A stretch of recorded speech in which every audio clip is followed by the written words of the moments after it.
Ladies and gentlemen, thank you for being on our program today. I'm Armando F. Sanchez. I have the pleasure, the honor of having two wonderful persons who are in the consider it a mental health area, but it's much broader than that. And this is from the Institute of Chicano Psychology, which is in Austin, Texas. Their work is in the Southwest, so and it's done over the internet, so obviously it's available worldwide. And the idea is that I have come in contact with Manuel Zamarripa for several years now. And I have also the pleasure of meeting Jessica today, Zamarripa, co-founders of the Institute. So let's jump right in and ask the question, why did you create the Institute? I think we can, of course, we can both, have our thoughts. And I think just really from my end, it was really clear that there weren't any mainstream discussions or institutions from a psychological perspective that were addressing the needs of our community, the Chicano community, Latino community, more generally. We kept on hearing the needs for that and how we weren't included. And this type of education, mental health and wellness wasn't being offered. So we just felt that it was obviously there was a gap. And we also felt that when there were attempts to address our needs, in a lot of ways it was very just academic and very disconnected from the people. So we really wanted to get into the community, hear from the people what their experiences were like, and that's why sometimes we would call it gente psychology, because we try to be there, and so we thought those two things. So from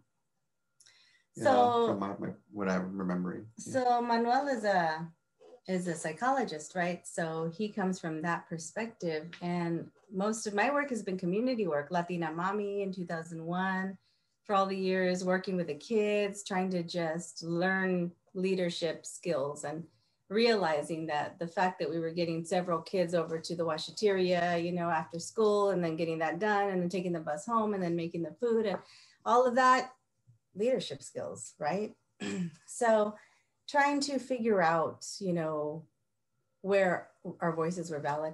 So all of that work coming together with Manuel and us as a dualidad, just managing together, putting together the medicine of who we are, the ancestral wisdom, the strengths of who we are, and the psychology, right? So that we can approach from a multifaceted way, and, a lot of the time we don't recognize the energy exchange within people, within ourselves, and that is an ancestral gift to recognize.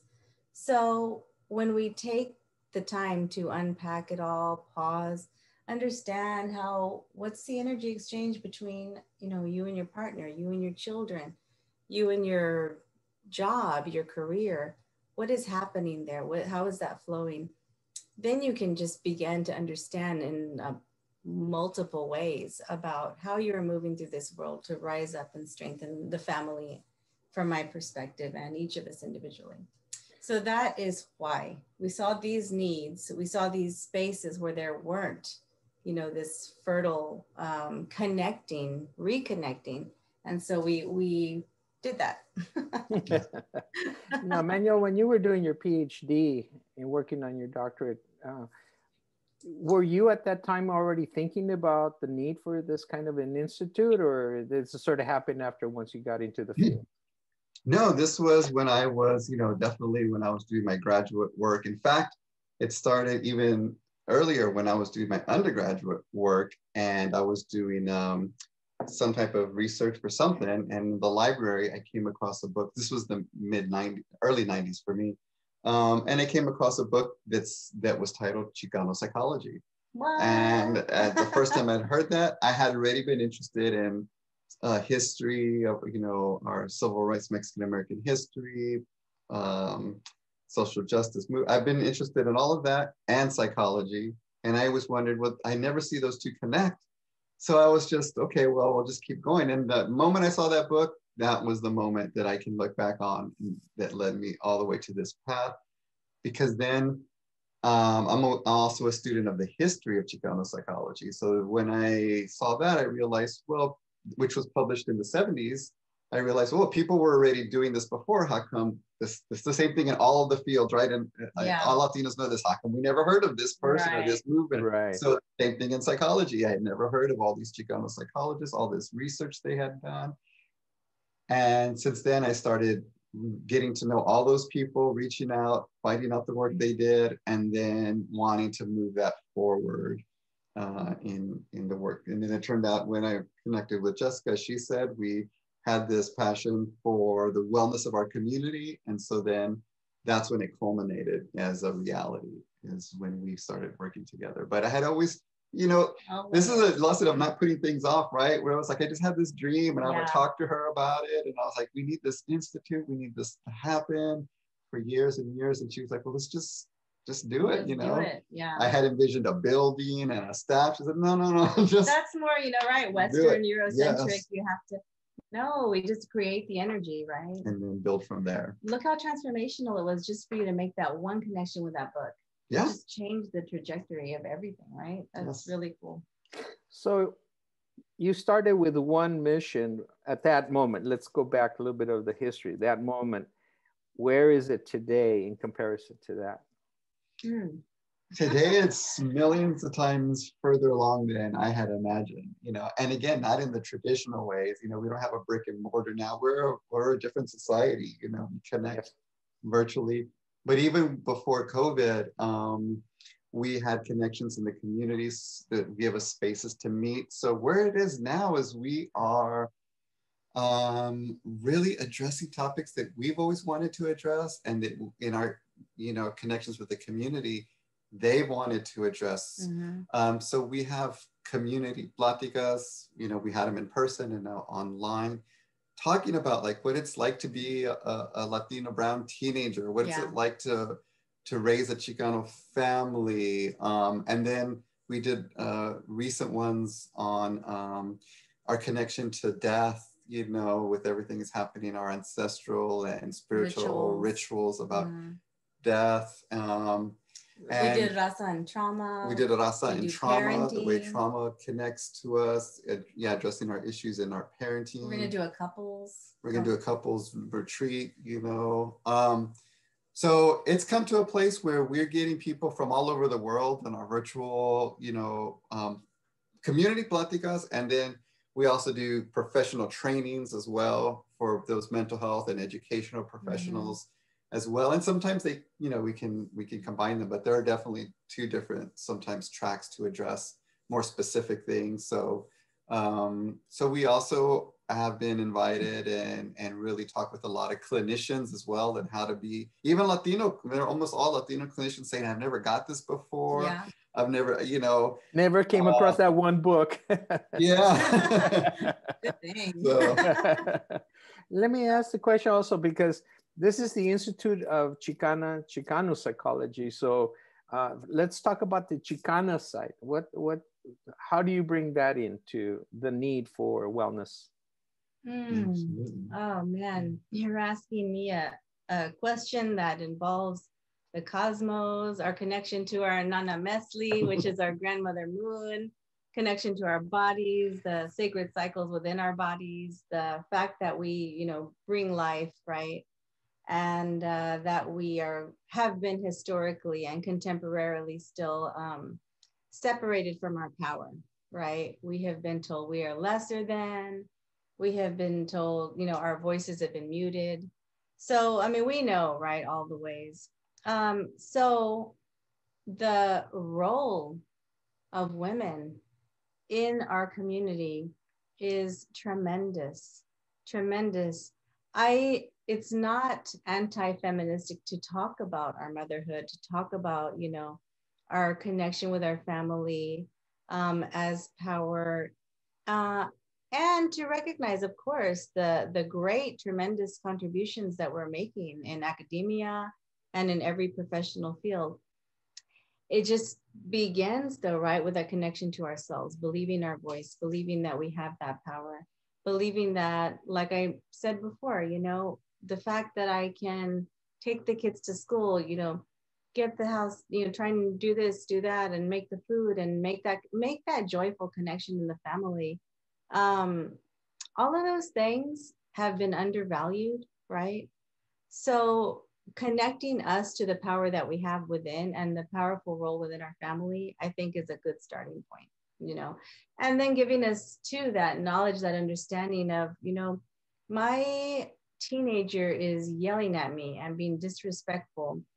And our response, right, is to get him in line, which can have its place. Also, though, what's going on there? You know, why are they, what was happening within them? What are they struggling with? But the more we can connect to those ways, I think the more we can heal ourselves, our families, our communities, and rise up everybody together. Would be a short answer. What do you see right now? You know, I'm not trying to diminish one topic over the other, because I mean, right now it's well-being, racial responsibility, cultural revitalization, social justice, and leadership topics you deal with. Of those, all of them just huge, and you can't separate one from the other. But would you prioritize? What would you say right now, given 2021? Which are probably the top two that you see the greatest need for at this very moment? From your professional lens, and then I'll say my top two. I think the top two, you know, really quickly is a sense of safety, really, because of not only the fear of the pandemic, but then there's been all this anti-Latino rhetoric, deportation, separation of children at the family, separations of family here in Texas that happened. We had the whole Trump era and continuing rhetoric even still. So, you know, I don't know if some of the men and women may see it as like, I don't feel safe, but from my lens, it's this sense that like, we don't know when the ground's gonna fall out from under us in a lot of different ways. So this sense of safety is very prominent the way I see it. And that's my word. You know, people will say it in different ways. And so also related, but, you know, that we see keeps coming up is this notion of trauma, and people in the community sometimes fairly, because that's a more clinical term, they'll say, I just think that's a bit much, like trauma seems like so traumatic, right? And so yes, but the way I think of it is I can see all these different stressors that come up that people don't recognize. And so in my lens, I would say that's a consequence of trauma. We may not feel like, oh, I'm walking around traumatized, and I'm not trying to put that on our people. Right. But everything that I see happening and the way we are, there's increases in some areas with some anxieties and depression and family stressors and relationship stressors. So trauma. And I can talk more about, you know, there's positives and negatives for using that word, you know, but that's the simple way, I think. I can see we need to spend more time unpacking that word, right? Trauma, because you're right. It seems like a big deal, like, oh, you're going through trauma. It may not look like a big deal. It may look like daily life, and you're just used to, you know, pushing through, right? So, wow, yeah, we should spend more time on that. Yeah, because our when this came up, talking to another colleague, you know, yesterday, and we talk about it in different ways. We have this cultural value of aguantar, right? I want this, you know, I want that. And so that's how we think of it. But sometimes that but we don't solve it. We just sort of take it on, and we carry the ball, but we're not solving the problem. Right. Yeah. Yeah, you can push through that line, but you're injured everywhere. Can you do it? Well, yes, you can do it. But when you stop, you're broken and you're not doing well. And how much longer can you go? Is it sustainable? Is it sustainable? And so, you know, that has, like everything, we say both and a lot, right? Yeah. That both has its strength, right? That's a cultural strength. And there's a lot to heal from that same exact concept, you know, that same exact way of being. So, Jessica, let me approach you with the same question. Of all these topics, which do you feel? Well, I think more energetically, what I would think going back further, because you said social justice, politics, all of these things, right? That's what you can do when you're well, when you have space, right? When we're flourishing. So to go back down to get us to the point where we can do that, I would even start with a connection with our Madre Tierra and ourselves. So you were talking about, when's the floor going to fall out, you know, all the trauma. Think of the trauma to our mother, right? Our land. Think of the trauma to her blood, which is the water.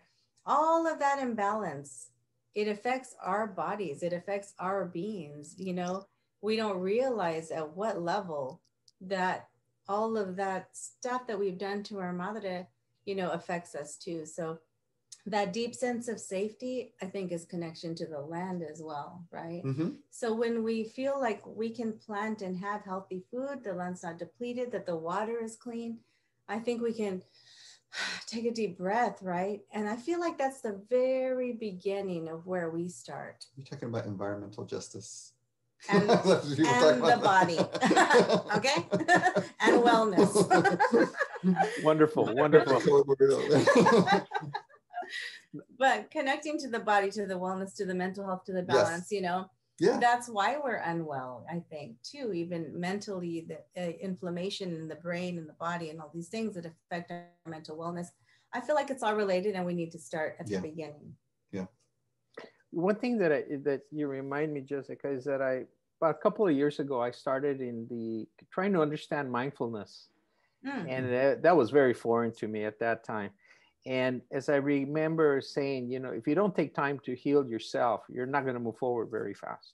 And so I'm hearing not similar exactly, but the idea is that if we don't go back and heal ourselves, and then we go injured all the way through the world, when are we ever going to really understand the value of life and all that? Unfortunately, go ahead. Unfortunately, we're coming to the end of the show. So, you know, I'd like to give both of you a moment to sort of highlight for us what you see as your future plans and then your closing statements for the Institute. Well, thank you again for this opportunity to have us on and talk a little bit about the Institute. You know, our immediate future plan is continue growing. You know, we've had a big upsurge this last year and a half in our offerings. So we're going to continue to do that.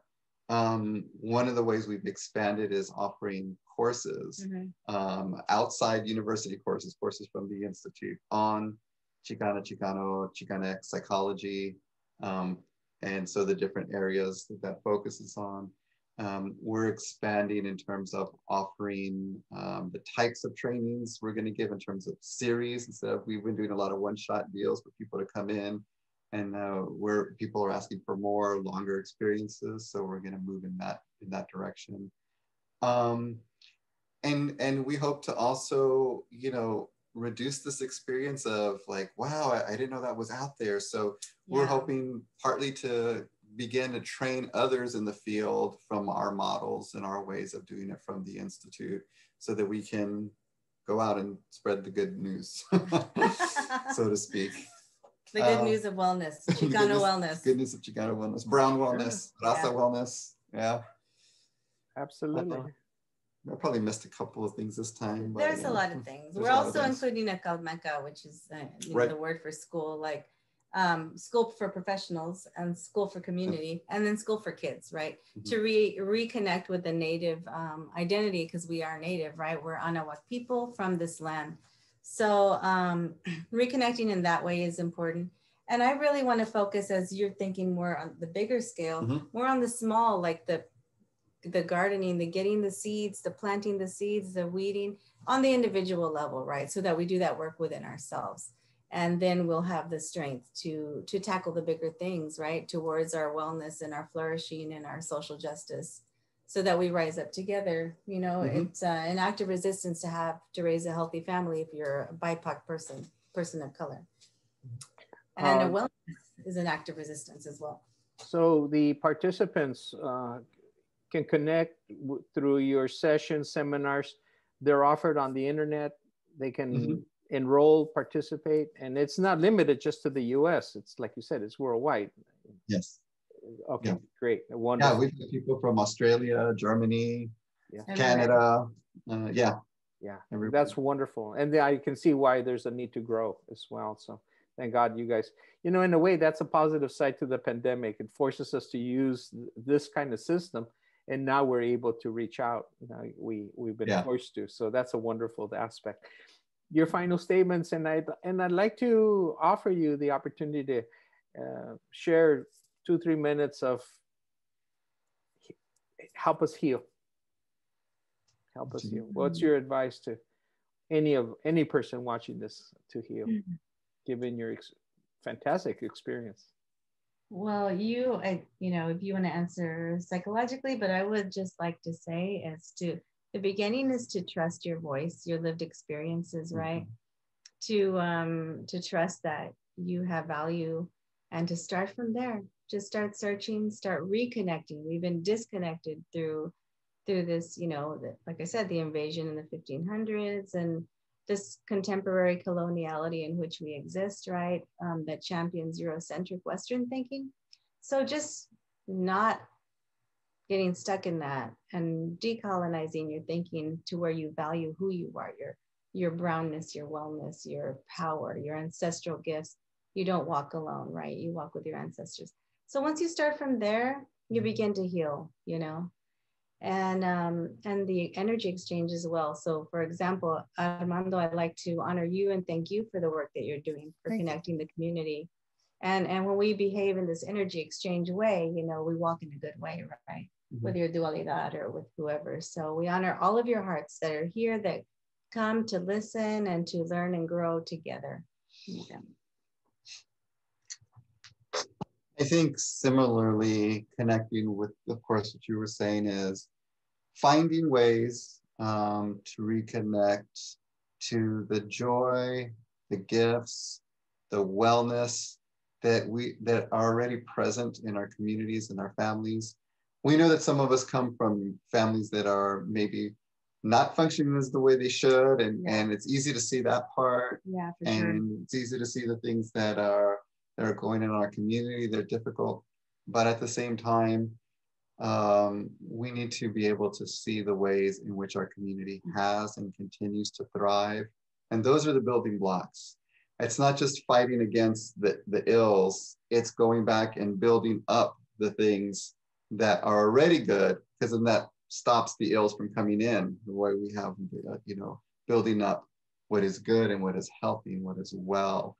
And it's a challenge to see that sometimes, because we're looking at the mainstream dominant lens, you know, the Eurocentric lens of what we're supposed to do instead of what's wrong with us. And what's wrong with us, right? Instead of going back to, you know, as simple as the smell of the tortillas your mom or your abuela would cook, you know, on a Sunday morning, and that joy you felt when you had those small pieces. What was the intention there? What was that intention of energy exchange, love from your abuela? Even though an hour later, maybe she was yelling at you or something was going on. But right there. Throwing a chancla at you. Throwing a chancla. So right there is, you know, reconnecting to those pieces and then saying, I can do that. You know, that moment of that warmth. Why don't I do that for my kids? Why don't I do that for my community? Building on those pieces that aren't always as visible, but bringing the invisible visible, as you were saying. Reconnecting, planting seeds, right? Yeah. Gotta have you guys back. I'm dying for. I've got 10 million questions and no time left, you know.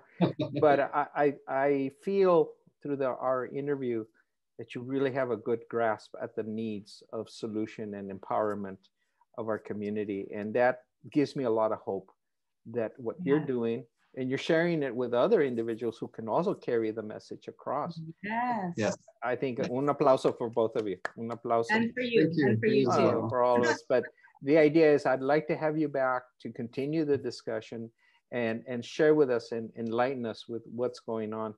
I'm moved by a lot of wonderful things you said, and I'm hopeful that people that are watching this go back and do it again. You listen to the words and let it sip through, because there's a lot here, a lot of content here. I wish you continuous success to both of you, Dr. Zamarripa and Mrs. Zamarripa, co-founders of Institute of Chicano Psychology. And let's do this again. Let's continue more of the dialogue, and well, in areas especially that we can say that there's a greatest need that you guys are working on. So thank you very much. Next time, bring the tamales and the frijoles, don't forget. No, Manuel really did it. When he said the tortillas and then the smell, and I haven't had breakfast, I thought, oh, Manuel, that was a bad one. Continued Thank success. you. We'll have Thank you you. guys back, okay? Yeah. Bye. Take care. Thank you. Bye. Adios. Yes.